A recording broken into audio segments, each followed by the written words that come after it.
Good morning, everyone, and welcome to episode 89 of the Mugs Up Show, where today's topic will be called leadership. Now, before I get to that, it's important to note that the Mugs Up Studios are in business again. I am here sandwiched between my deep freeze full of beef and venison and what you can't see to the right of me are my battery charging stations mounted on my wall for the batteries that all of my power tools require. And it is a very cozy little space in my new garage where we moved to in Oklahoma City a couple months ago. And I'm really glad to have it back up and running again. It's so much nicer to be sitting here doing episodes than in my truck. So I'm grateful that the studios are back open. Now, I told myself when I started this show, Austin, you're not going to talk about leadership because leadership has become way too complicated and way too douchey. But here I am talking about leadership. Now, why am I doing that?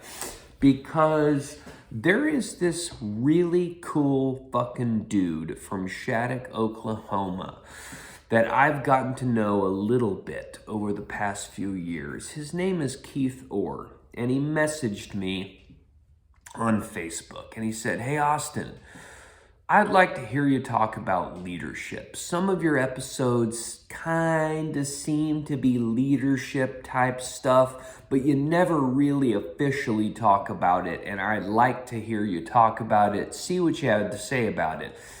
And I gotta say, Keith, I'm really glad you sent me that message because deep down inside of me, even though I feel like leadership has become too complicated and too douchey, I really do want to talk about it, and you gave me the perfect fucking excuse to do that. So, here we go.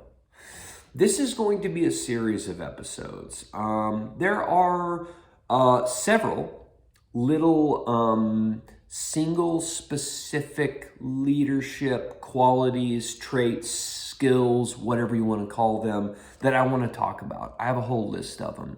And I'm going to do one a day for however fucking long it takes me to get through that list. So it'll be an entire leadership series, an entire Mugs Up leadership series, if you will.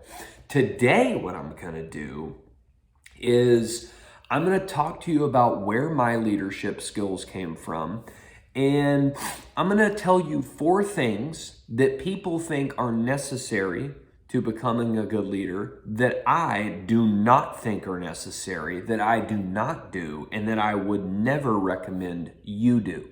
You can still do them. I'm just saying you don't have to do them to become a good leader. So let's get started. Where did Austin Johnson learn to be a leader? Well, the place and the way that I learned the most about leadership were the set of core values that my parents taught and instilled in me between the ages of, 5 and 25. Hell, I'm still learning stuff from my parents today. But my core values were learned between those ages, and especially the younger ages. And so that's where I learned most of my leadership skills, if you will. The second place I learned quite a few leadership attributes were watching and learning from effective leaders that I have personally worked with over the years. Watching how they treat people, listening to their perspective, trying to understand their decision-making skills. That's a very effective way to learn leadership, and one of the ways I've learned a lot about leadership. The third way that the third way I've picked up more on leadership is watching ineffective leaders that I've worked with over the years and taking note on how they treat people or how they don't treat people, their decision-making skills. Why do they do the things they do? And then hearing their perspective on things and then trying to not do those things they did that were very ineffective ways of leading. So those are the 3 ways that I've learned about leadership. Now that I've told you how I've learned about leadership and where I've picked up my own leadership attributes and skills, now I'm going to talk about 4 things that have become very popular that I 100% do not think are necessary for anybody who wants to become a good leader. Number 1, I do not read leadership books, and I probably never will read leadership books. The only caveat to that would be I do read biographies sometimes. I really love biographies. I love reading about people's lives, especially people that have been inspiring people on planet Earth. Now, those books are written as biographies, but there's lots of natural leadership type stuff in those books. So I guess in a way you can learn about leadership from reading biographies, and I have done that. But I do not go to Barnes & Noble or Amazon or the iTunes bookstore and type in leadership and try to find the perfect leadership book for myself. I don't do that. I think it's too confusing. I can't imagine for younger people starting out their careers how overwhelming it must be when you think you're going to go find a good leadership book and then you're bombarded with 500 different titles. That's got to be overwhelming. So you don't have to do that to be a good leader. I hope that gives you a little relief. Number 2, I do not participate in the dick swinging contest, also known as LinkedIn. When I first started out my career a decade ago, somebody, I forget who it was, they said, you got to download LinkedIn. It's amazing. It's, it can really help you with your career. It's great with networking, blah, blah, blah, job opportunities, whatever. There's a lot of leadership stuff on there. So I downloaded it.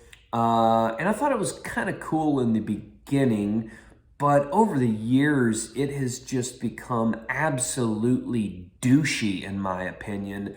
And to me, it's just a bunch of people on there kind of bragging about themselves and what they do and how they're a great leader. And like, it's kind of very selfish. And to me, it's basically just Facebook for the workforce.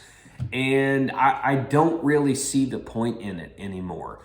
I will say there's some good leaders on there, but to me, they're few and far between, and there's so many people, self-promoting and spitting out bullshit corporate propaganda. It's really hard to differentiate between what's real and what's not. What is genuine and what isn't. So I kind of try to stay away from it. Do I still have it? Well, yeah, I do. But I try to not get on there very much because it's just not very useful for me. Number 3, I don't listen to leadership podcasts. 4 or 5 years ago, I got into where I was listening to leadership podcasts a lot. But honestly, after doing it for 3 or 4 months, I kind of realized, everybody's talking about the same thing. In fact, a lot of the stuff I'm going to talk about in the next 2 weeks, you might think, Austin doesn't have anything new to say that some other fucking leader hasn't said in the past. So that could very well be the case with everything I'm going to talk to y'all about. But I don't listen to leadership podcasts anymore. And number 4, I don't look up to Fortune 500 CEOs. because I think they're some of the most uninspiring people in the world. From my vantage point, most of them that I know about take a bigger slice of the pie out of the profits of their company than they are worth. They should be giving a lot more back to the people that work for the company they lead. They're just selfish individuals for the most part. And I'm not going to model myself or look up to someone like that. So, with that, mugs up. You now know the foundation of where my leadership skills came from and the things I don't think are necessary for you to do to become a good leader. And we'll go ahead and be coming back each day with one leadership attribute that I think everyone should try to do. I hope you enjoyed today's show, and I hope you enjoy the next several episodes on leadership. We'll see you tomorrow for episode 90 of the Mugs Up Show. We love you.